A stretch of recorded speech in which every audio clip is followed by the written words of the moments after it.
All right, so today we're diving into a pretty intense world, huh? The world of marathon running. Intense is putting it lightly. 26.2 miles. Yeah, it's a whole other level of human willpower, wouldn't you say? Absolutely. I mean, just thinking about it. And we've got this incredible firsthand account of a first time marathoner. And today we're going to focus on the first half of their race. Smart move. Yeah. That first half is where it all begins, setting the tone, pacing yourself. Right. And what really strikes me, even from these early miles, is just how much of a mental game it seems to be. Oh, you hit the nail on the head there. The mental aspect of a marathon is as crucial as the physical, if not more so, Hmm. especially in those early stages. So true. Our runner starts by describing the atmosphere at the starting line. Thousands of people gathered in Preston Park, the crisp early morning air, and this palpable sense of nervous energy. Like you can almost feel the pre-race jitters just reading their words. It's such a unique experience, isn't it? That the collective energy, the shared understanding of the immense challenge ahead. And even something as simple as our runner mentioning their early morning walk to the park, it speaks volumes. Yeah, it does, doesn't it? You wouldn't think something so mundane would be significant, but But it highlights the importance of routine, even on race day.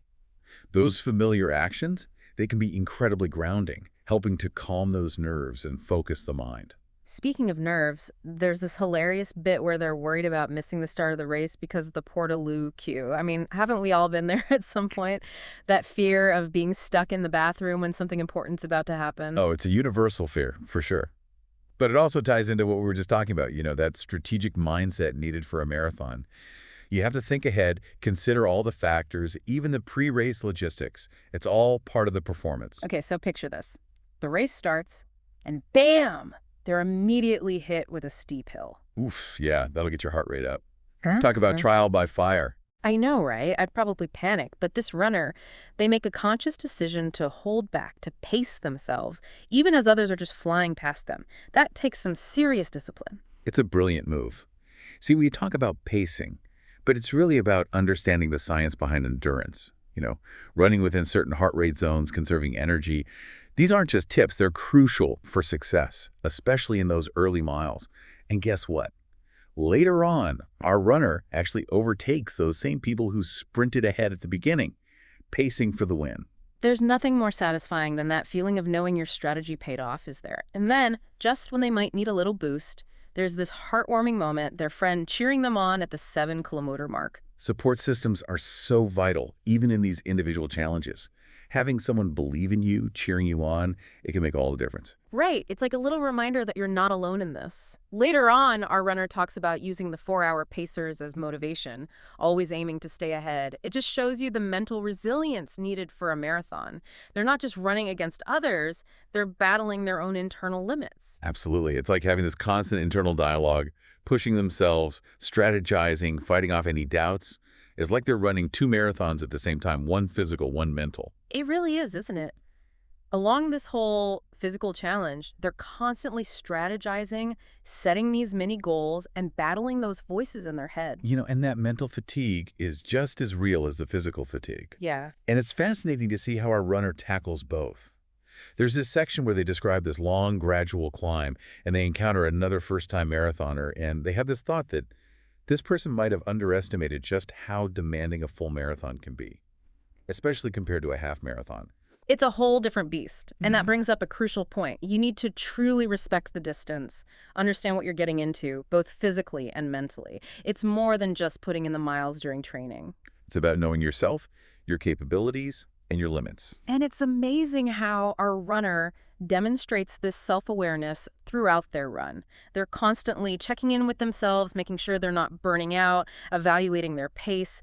They're in complete control even as things get tough. It's a masterclass in self-awareness and discipline. And the fact that they're already thinking this way in the first half of the race, well, it speaks volumes about their approach to the entire challenge. I am completely engrossed in their story. What's going through their head as they're navigating those early miles? Are they feeling confident or anxious? What kind of pep talk are they giving themselves? It's fascinating to think about.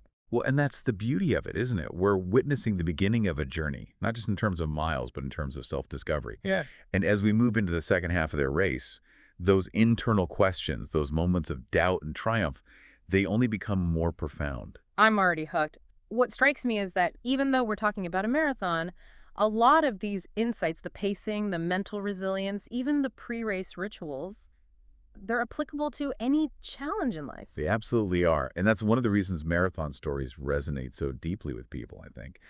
They offer this glimpse into the human capacity for pushing boundaries, both physical and mental.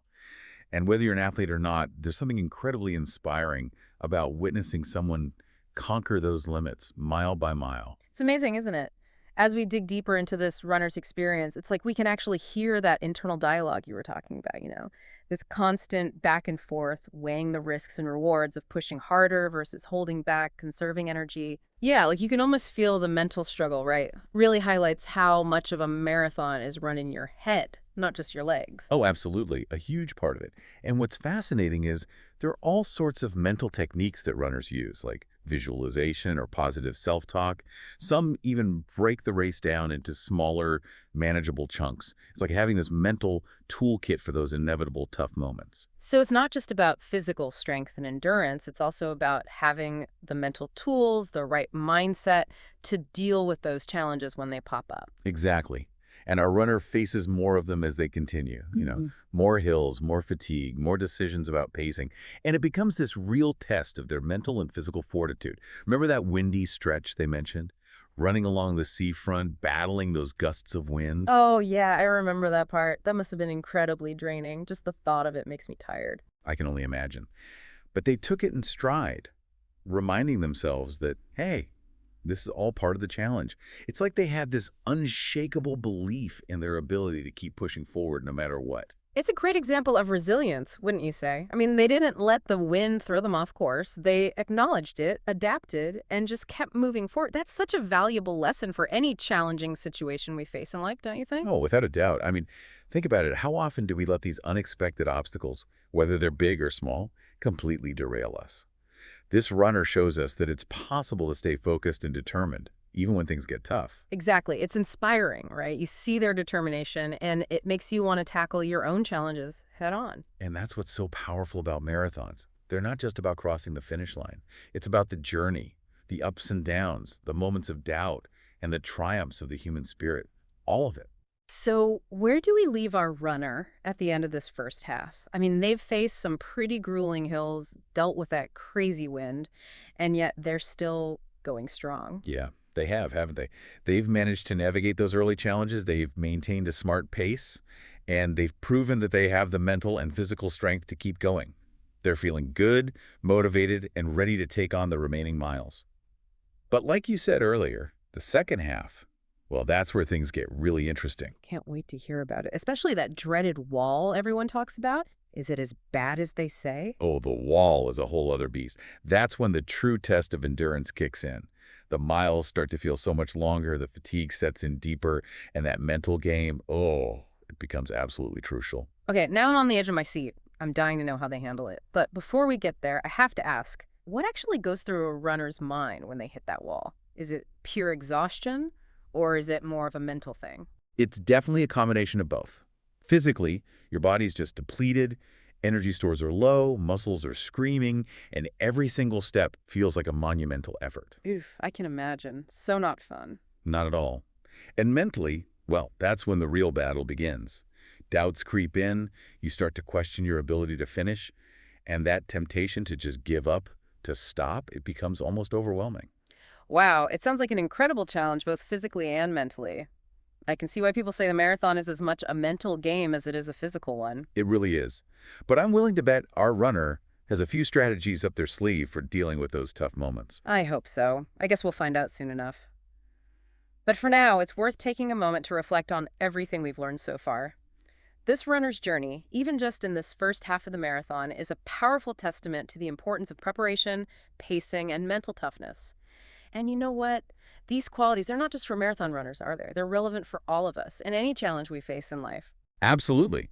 Whether it's a big work project, a personal goal you're trying to achieve, or even just navigating the daily ups and downs of life, those same principles can help guide us towards success. They really can. And as we move into the second half of this marathon journey, I have a feeling we're going to uncover even more insights into the human capacity for endurance, determination, and the power of believing in ourselves. Oh, I have no doubt. This is just the beginning, and I can't wait to see what else we discover about the incredible potential that lies within each of us.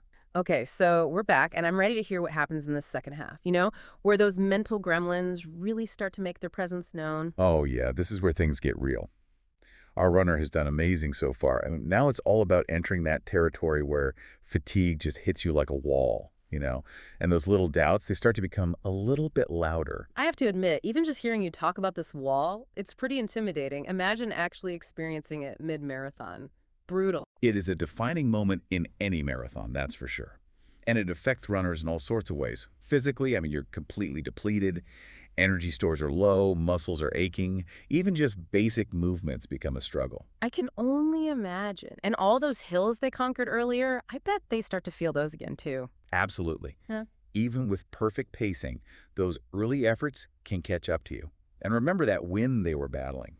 That takes a toll on your energy levels, especially over such a long distance. So it's not just about physical strength anymore, right? It's about pushing through, even when your body is screaming at you to stop. Exactly. And that's where the mental game becomes so important.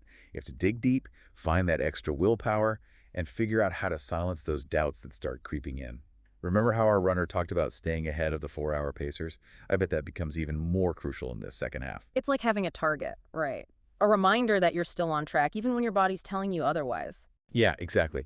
But, what happens when even those external motivators aren't enough? How do you push through when those doubts just become, like, completely overwhelming? That's a great question. Where do you even find the strength to keep going at that point? That's where those mental tools we were talking about earlier come into play. Things like visualization, positive self-talk, even just breaking the race down into smaller, more manageable segments. It's all about shifting that focus away from the pain, away from the fatigue, and finding something else to hold on to, something mental. It's like that saying, pain is inevitable, suffering is a choice. You can acknowledge the discomfort, but you don't have to let it control you. You got it. And I think our runner really embodies that philosophy. They acknowledge the challenges they're facing, but they don't let those challenges completely derail their journey. Just keep moving forward one step at a time, drawing strength from their preparation, their goals, their belief in themselves. It's such a powerful example of just like pure human resilience. And, it makes me think about how we approach challenges in our own lives. Do we shy away from discomfort, or do we kind of like embrace it, see it as an opportunity to grow? Now that's a profound question. And I think this whole marathon journey offers a really valuable lesson here. It's not about avoiding the tough parts. It's about finding the strength to navigate those tough parts, to keep going, even when it feels impossible. And in the end, isn't that what leads to the greatest sense of accomplishment? Not just crossing the finish line, but knowing that you overcame every obstacle, every doubt along the way. Couldn't have said it better myself. Yeah. The journey is just as important as the destination. And in this case, the journey is about revealing those incredible depths of human potential. Yeah. The ability to push beyond our perceived limits and come out stronger on the other side. Amazing. I think that's a perfect note to end on. We've covered so much in this deep dive. We explored the physical and mental challenges of running a marathon, but what we learned, it goes way beyond just running. It's about preparation, mental resilience, and the power of the human spirit to achieve extraordinary things. I couldn't agree more. Whether you're a seasoned marathoner or maybe you're just someone who's inspired by stories of human achievement, I hope this deep dive has left you feeling motivated, empowered, and ready to tackle whatever challenges come your way.